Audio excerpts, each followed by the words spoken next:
सुमंत जाते हैं वहां तुम जाओगे। ये भगवान का वचन है, कुछ छोड़ना नहीं है। रामचरितमानस में कथा है केवट की।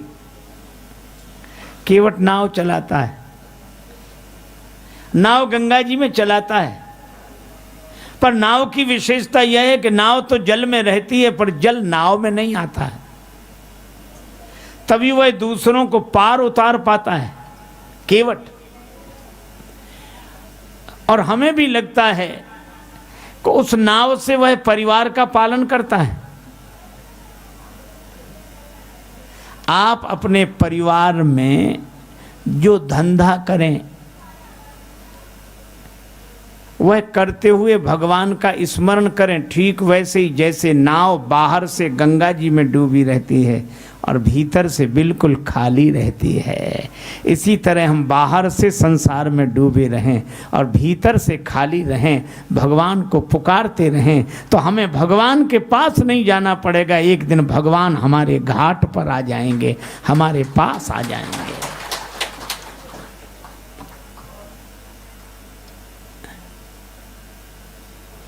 मगर राम पहुंचे जब गंगा किनारे तो खुदा को पड़ी ना खुदा की जरूरत। भगवान को केवट की जरूरत पड़ी, ना खुदा, केवट को बोलते हैं। राम जी सुमंत जी को लौटा रहे हैं। तुलसीदास जी कहते हैं बरवस राम सुमंत पठाए, बरवस राम सुमंत पठाए, सुरसरी तीर आप तब आए, सुरसरी तीर आप तब आए, सुरसरी तीर आप तब आए। भगवान गंगा जी किनारे आए और भगवान ने आकर केवट से नाव मांगी। तुलसीदास जी कहते हैं मांगी नाव मांगी नाव मांगी नाव। भगवान ने नाव मांगी। निखादराज साथ में हैं, राम जी के मित्र हैं, वो अगर आज्ञा कर देते एक क्या 10 नावें आकर खड़ी हो जाती, पर भगवान ने कहा कि मित्र तुम आज्ञा मत देना, मैं नाव मांगूंगा।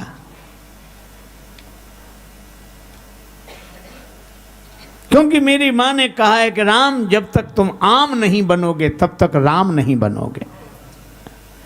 आम आदमी की तरह कठिनाइयों का अनुभव तो करें, आम आदमी की तरह नाव मांगे।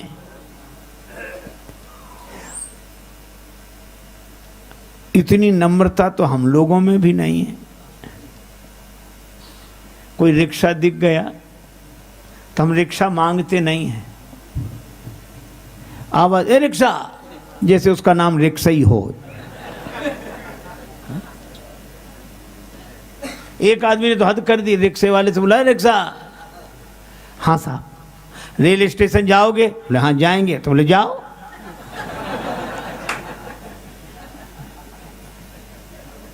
दो आदमी एक रिक्शे पर 2 घंटे बैठे, उतरकर उसे अठन्नी दे दी। रिक्शे वाले ने हाथ जोड़कर कहा भैया ये तो कम है। दूसरा क्या कहते कम है? अपना मकान लिख दें तुम्हारे नाम, जमीन लिख दें, बड़े कम। दूसरा क्या कहता इसके मुंह मत लगो, इन लोगों को मुंह मत लगा करो, ये छोटे लोग हैं, चलो। ये हमारा व्यवहार है और भगवान राम का व्यवहार। आज्ञा नहीं दी, नाव मांगी, मांगी नाव। हे केवट अपनी नाव ले आओ, हमें पार कर दो। और नाव जब मांगी तो केवट के आंखों में आंसू आ गए। केवट ने कहा कि श्रम का मूल्यांकन इतना जिसके मन में हो वो नर नहीं हो सकता, नर रूप में भगवान ही हो सकते हैं। कहा ही तुम्हारा मरम मैं जाना। भगवान नाव मांग रहे हैं, आंसू आ गए उसके। कहने लगा मैं आपका मर्म जान गया, लेकिन नाव नहीं ला रहा हूं। मांगी नाव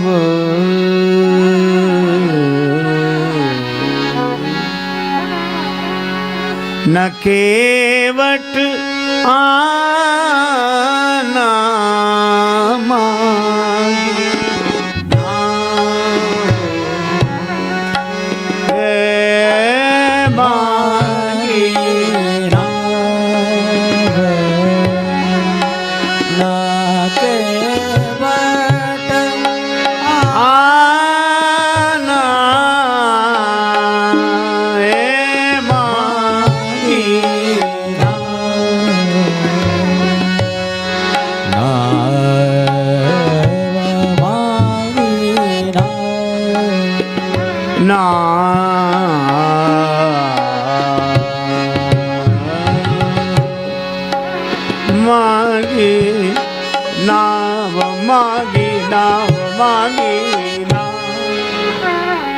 भगवान ने नाव मांगी, केवट नहीं लाया। दूसरी तरफ ले गया, भगवान ने कहा उधर नहीं इधर ले आओ नाव। केवट बोला मैं आपके बारे में अच्छी तरह जानता हूं, नाव नहीं लाऊंगा। मैं आपके बारे में अच्छी तरह जानता हूं, आपको नाव की जरूरत है ही नहीं, यही जानता हूं। नाम अजामिल से खलकोट अपार नदी भव बूढ़त काढ़े। हे प्रभु आपका नाम तो भवसागर से पार कर देता है पापियों को।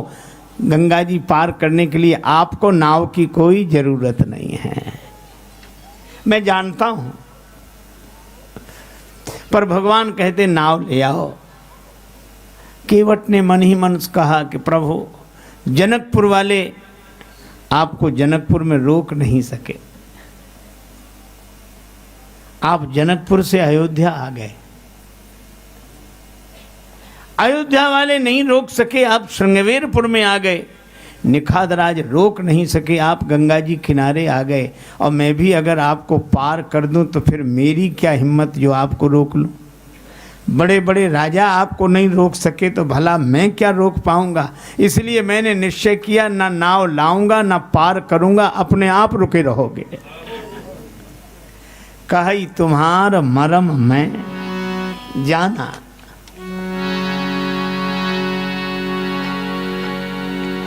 हाँ बोला हम आपके बारे में अच्छी तरह जानते हैं, हम नहीं लाएंगे नाव।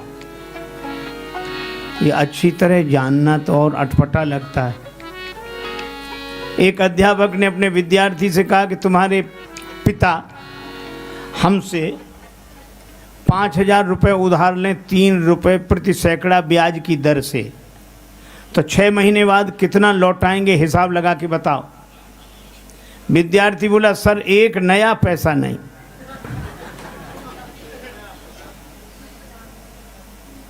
अध्यापक ने कान पकड़कर तमाचा लगाया, क्यों रे तू गणित नहीं जानता, हिसाब नहीं जानता। विद्यार्थी बोला सर मैं तो हिसाब जानता हूं पर आप मेरे पिता को नहीं जानते, उसने जिसका लिया है दिया है आज तक जो तुम्हारा ही देगा। केवट कहता मैं अच्छी तरह जानता हूं, नाव नहीं लाऊंगा। भगवान राम ने लक्ष्मण जी से कहा कि लक्ष्मण ऐसा विचित्र भक्त देखा जिसे मैं बुलाऊं ना आवे, जिसे मैं बुलाऊं ना आवे ऐसा भक्त देखा। लक्ष्मण जी बोले आपके जितने भक्त होते हैं ऐसे होते हैं, जो आपका कहना ना माने वही आपके भक्त। स्वभाव इतना सरल है। भगवान ने कहा यही विचित्र भक्त है, दूसरा कौन है। लक्ष्मण जी ने कहा एक है सुमंत जी जो रथ में बैठे हैं, एक है केवट जो नाव में बैठा है। सुमंत जी से आपने कहा कि रथ लेकर अयोध्या जाओ, और केवट से कहा कि नाव लेकर आओ। तो एक को भेजते हो सो वो जाता नहीं है, दूसरे को बुलाते हो सो आता नहीं है। ना ये कहना माने ना वो कहना माने। लक्ष्मण जी के इस विनोद पर श्री जानकी जी भी मुस्कुरा गईं।